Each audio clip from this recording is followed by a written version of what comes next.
There is a 46-year-old woman who's really beautiful soul who developed a tumor in her back, and for some reason not a single doctor here wanted to remove it, and it continued to grow. It's heavy and it's oozing. How long she had this? เจ้ามีโดนปันไดล่ะ เดือนละไทย ฮะ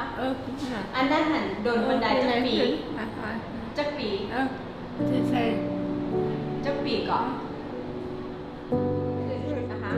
ก็ดีใจที่ว่าได้ซอยชีวิตของเราอะนะได้ซอยชีวิตคนคนหนึ่งทั้งๆที่เขาบ่มีโอกาสแล้วอะนะเพราะว่าเขตเขาเจ้าอยู่นี่เป็นชนบทที่บ่มีรถแล่นผ่านได้ถุงแล้วอันใกล้ท้องและได้เสื้อผ้ามือสองที่พี่น้องบริจาคมาแล้วไปบริจาคให้เขาเจ้าแล้วเห็นแล้วเป็นแบบนี้นะสงสารเราเจ็บแล้วนะเราเป็นคนทุกข์ยากมีอยู่กับแม่2คนและแม่ก็ตาบอดเบิดRemoving the tumor was technically challenging, particularly with the fact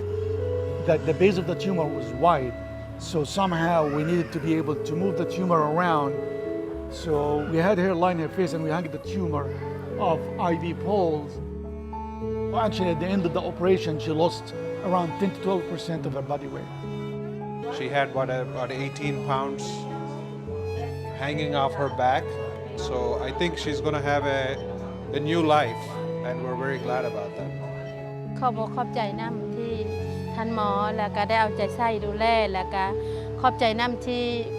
บ่ได้เสียเงินพวกเขาน้อยได้ผ่าตัดแบบฟรีๆแล้วก็ขอบใจน้ำทั้งเลี้ยงอาหารได้กินแล้วก็ได้ผ่าตัดฟรีปกติแล้วพวกเขาน้อยนี่ก็บ่มีเงินเพียงพอที่จะปิ้นโปเนาะได้รับการผ่าตัดแล้วเล่ากลับเหมือนกับว่าเราเป็นคนใหม่จากชีวิตที่บ่มีความหวังแล้วก็มามีความหวังอีกเหมือนกับว่าตายแล้วมีชีวิตขึ้นมาใหม่อีกครั้ง